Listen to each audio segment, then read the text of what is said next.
L'essence même de la guerre repose sur l'illusion et la ruse. Ces mots, prononcés par Sun Tzu, résonnent comme un écho intemporel dans les couloirs de l'histoire. Lorsque l'on évoque cet ancêtre de la stratégie, il est impératif de se rappeler que l'art du conflit ne se limite pas au simple champ de bataille. Dans son chef-d'œuvre, L'art de la guerre, Sun Tzu transmet une sagesse qui dépasse les limites de son époque. Il incarne un génie stratégique, capable de transcender le temps et l'espace. La Chine au 5e siècle avant notre ère est un monde de chaos. Les royaumes se battent pour la suprématie, chacun cherchant à dominer l'autre dans une danse délicate de violence et de ruse. C'est une ère marquée par des alliances fragiles et des hostilités sans fin. Les stratégies militaires ne sont pas seulement une nécessité pour la survie, mais une question d'identité et de pérennité pour chaque État. Dans ce contexte tumultueux, une vision émerge, celle d'un homme qui comprendra que l'intellect peut surpasser la force brute. Sun Tzu, en observant les conflits, commence à développer une philosophie de la guerre imprégnée de sagesse intemporelle. Son approche vise à éviter la confrontation directe chaque fois que cela est possible, favorisant plutôt la ruse et la préparation minutieuse. Connaître l'ennemi et se connaître soi-même, c'est là le chemin de la victoire, écrit-il. Ces mots ne sont pas simplement des stratagèmes de guerre, mais des leçons sur la compréhension des dynamiques humaines. Dans un monde où la guerre et la paix se mêlent, où les alliances sont aussi fragiles que des brins de paille, Sun Tzu nous invite à créer une stratégie qui s'applique non seulement aux militaires, mais également à la politique et aux affaires. La sagesse de Sun Tzu ne se cantonne donc pas à son époque. Loin de là, elle s'étend aux défis contemporains, nous montrant que l'art de la stratégie est essentiel pour naviguer dans un monde en constante évolution. À cette époque des royaumes combattants, la Chine était divisée en nombreuses factions, chacune cherchant à dominer les autres. C'est dans ce contexte tumultueux que Sun Tzu, stratège et général, a su faire briller son génie. Son ouvrage, L'art de la guerre, a été rédigé après des années de combats et d'observation minutieuse du comportement humain et des dynamiques de pouvoir. En analysant la nature des conflits, il a identifié des principes qui transcendent le champ de bataille et résonnent encore aujourd'hui dans les sphères de la politique et des affaires.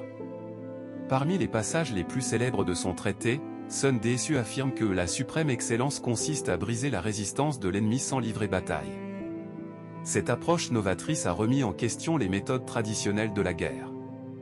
Au lieu de s'engager dans des batailles sanglantes, il a proposé que l'on utilise la ruse, l'intelligence et la manipulation pour atteindre ses objectifs. Cela demande une compréhension profonde des motivations adverses et des circonstances contextuelles, ce qui est essentiel dans un monde où les interactions humaines sont influencées par des motivations complexes. Un événement marquant de la vie de Sun Tzu est sa rencontre avec le roi de Wu, un petit royaume qui cherchait à étendre son influence. Le roi, curieux des stratégies militaires que Sun Tzu avait élaborées, a décidé de le tester. Pour prouver son ingéniosité, Sun Tzu a été chargé de former un groupe de femmes en soldats, démontrant ainsi sa capacité à transformer des individus ordinaires en guerriers efficaces. Avec des méthodes rigoureuses et une discipline sévère, il a non seulement réussi à former ces femmes, mais elles ont également remporté une bataille contre les adversaires de Wu.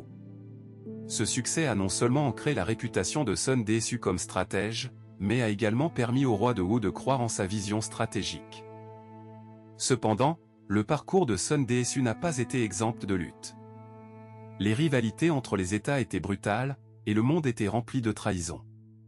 Sun Tzu a dû naviguer dans un environnement politique instable où les alliances pouvaient s'effondrer à tout moment. À plusieurs reprises, il a été confronté à des généraux trop ambitieux ou à des dirigeants aveugles à leurs propres faiblesses. En observant ces dynamiques, Sun Tzu a développé des stratégies qui se concentraient non seulement sur la force militaire mais aussi sur la manipulation des perceptions, soulignant l'importance de l'information dans la guerre. Sa philosophie était claire, avant de se lancer dans la bataille, il était crucial de connaître son ennemi tout autant que soi-même. C'est ce principe qui est devenu fondamental dans le monde moderne, où les entreprises et les nations s'affrontent dans des arènes économiques et diplomatiques. En comprenant les forces et les faiblesses des autres, il devient possible de concevoir des stratégies efficaces qui garantissent le succès. Par ailleurs, Sun Tzu insistait sur la nécessité d'adapter sa stratégie en fonction des circonstances changeantes. Dans ses écrits, il souligne que l'eau prend la forme du conteneur qui la contient, une métaphore puissante pour illustrer la flexibilité nécessaire dans la prise de décision. la compréhension des changements environnementaux et des dynamiques sociales est essentielle pour anticiper les défis.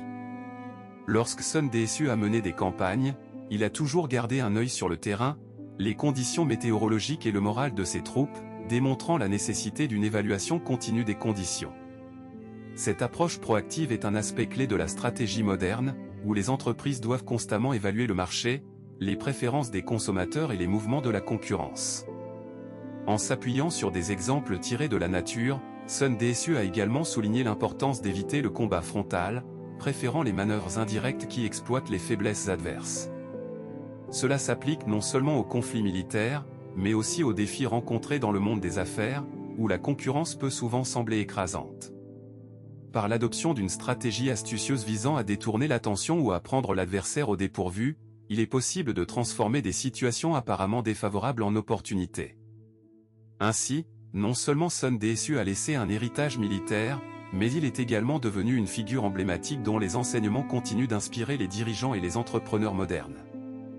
Le moment culminant de la vie de Sun DSU, celui qui a véritablement défini son héritage, est souvent illustré par la légendaire confrontation entre son armée et celle des royaumes ennemis. Les chroniqueurs évoquent une bataille où, face à une armée manifestement plus nombreuse et mieux équipée, Sun DSU a utilisé chaque principe stratégique qu'il avait prêché. En exploitant le terrain, en anticipant les mouvements ennemis et en manipulant l'information, il a su non seulement retourner la situation à son avantage, mais également démontrer à ses hommes la puissance de la stratégie sur la simple force brute. Ce moment de victoire emblématique a non seulement renforcé la réputation de Sun DSU en tant que stratège exceptionnel, mais il a aussi solidifié l'importance de ses enseignements dans le cœur et l'esprit de ses disciples. C'est dans cette bataille que l'on voit émerger son principe fondamental, la suprême excellence consiste à briser la résistance de l'ennemi sans combattre. Cette approche audacieuse et visionnaire reflète un tournant dans la façon de concevoir le conflit, et elle a été déterminante dans les leçons que Sun DSU a transmises pour les générations futures. Ce moment de gloire ne fut pas qu'une simple victoire militaire, mais un véritable tournant qui a permis de redéfinir les règles du jeu au sein des stratégies militaires du monde entier. Dans le monde contemporain, l'héritage de Sun DSU ne cesse de résonner. Ces principes ont transcendé les siècles, s'appliquant non seulement à la guerre, mais aussi aux conflits interpersonnels, aux rivalités professionnelles et aux défis d'une société en constante évolution. Les dirigeants d'entreprises aujourd'hui s'inspirent de son approche pour naviguer dans un environnement compétitif. Par exemple, de nombreux chefs d'entreprise utilisent des concepts Sunsiens pour identifier les forces et les faiblesses de leurs concurrents, adaptant ainsi leur stratégie en fonction des circonstances changeantes du marché. Ces préceptes sur la planification minutieuse, l'importance de la compréhension du terrain et de la préparation avant d'engager une bataille trouvent écho dans le cadre des lancements de produits ou des campagnes de marketing. Sun DSU a également laissé un impact indélébile sur le développement personnel et le leadership.